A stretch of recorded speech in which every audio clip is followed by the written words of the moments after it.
Welcome back. Well, of course, Rebel News is my favorite source of news, and it might even be your favorite as well. A close second, it's probably our friends at Breitbart.com, but not everyone shares this taste. In fact, it's generally accepted that the highest heights of journalism in North America are the pages of the New York Times. There are other prestigious newspapers. There are larger newspapers, the Wall Street Journal being one of them.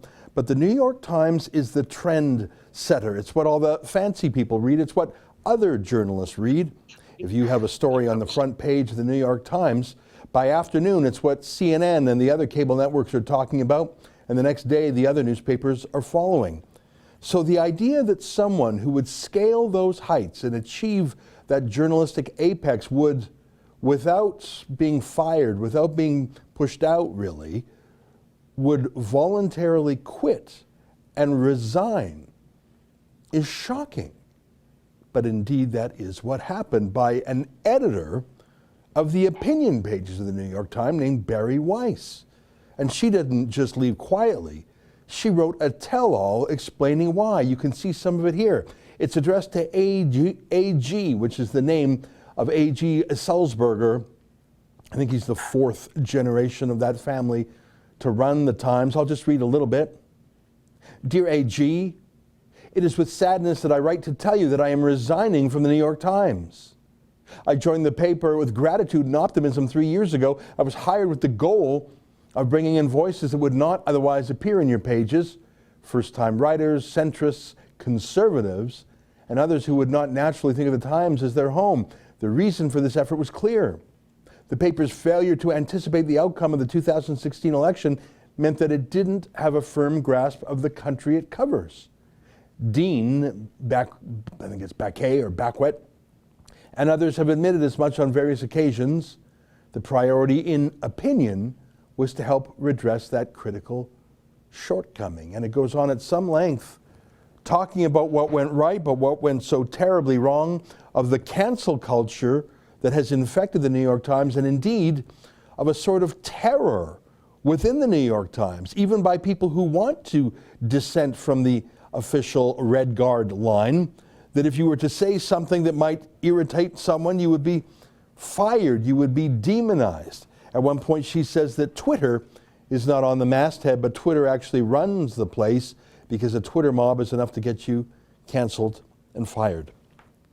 Joining us now to talk about this is our friend Joel Pollak at my second favorite media outlet, Breitbart.com. He's the senior editor-at-large there. Joel, welcome to the show. This is very interesting. We were talking just before we turned the camera on. Breitbart and you actually have some dealings with Bari Weiss, and so I know you have to be careful here and you want to be very objective and professional. What are your thoughts on this subject? And why don't you tell us a little bit about who Bari Weiss is and what the meaning of her resignation is?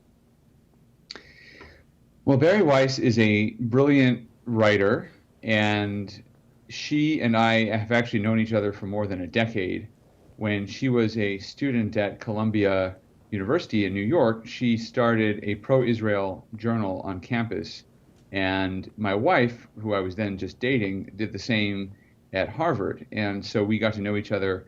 And when she was hired by the Wall Street Journal as their deputy opinion page editor, we stayed in touch. And we would meet occasionally if I was in New York, and we got along very well. And she then went on to become editor of a new online magazine called Tablet, which is a very good magazine about specifically Jewish affairs.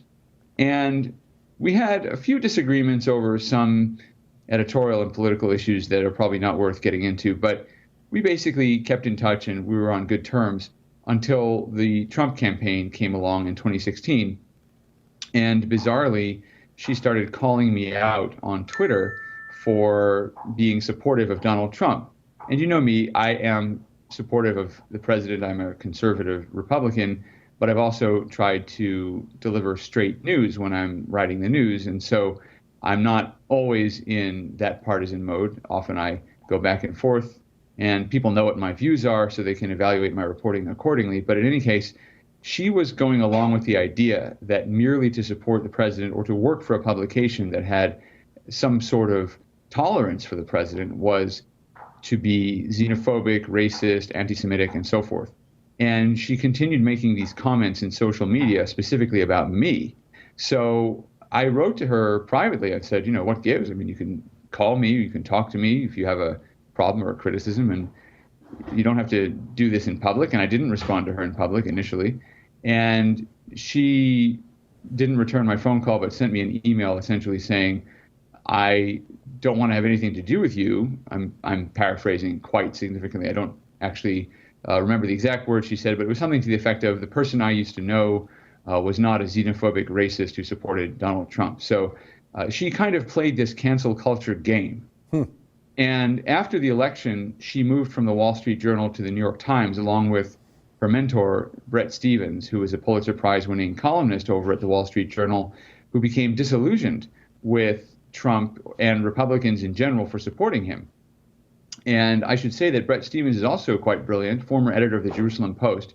He wrote a book called America in Retreat, I believe, and it came out around about 2014, 2015, and it was about American foreign policy under Democrats, and it projected a very grim future under what he believed would be a future Hillary Clinton presidency, with America in retreat from all of its global obligations, all of its allies, and becoming weaker at home.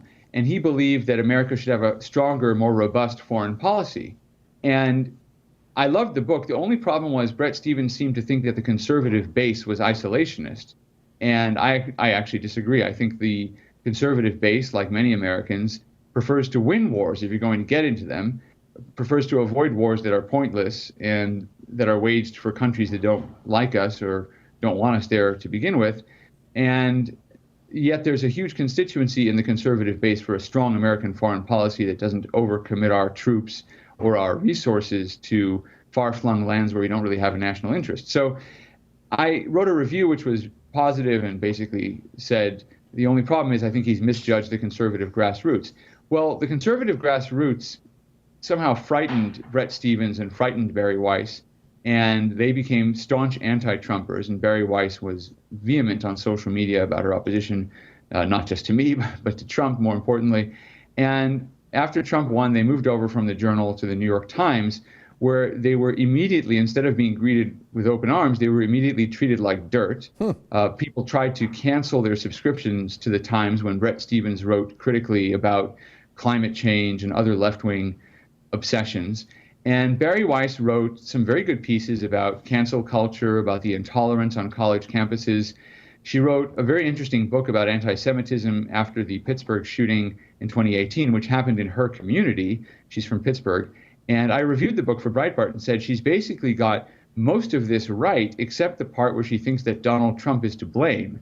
And I went into that as well. She now cites my review proudly on her website because she likes the fact that Breitbart didn't like her book. In her mind, it's enough just to say that Breitbart didn't like you, to say that you're against the racist, those racist, terrible, conservative, Trump-supporting Breitbart people. So Bari Weiss has actually played the cancel culture game that she has now been victimized by.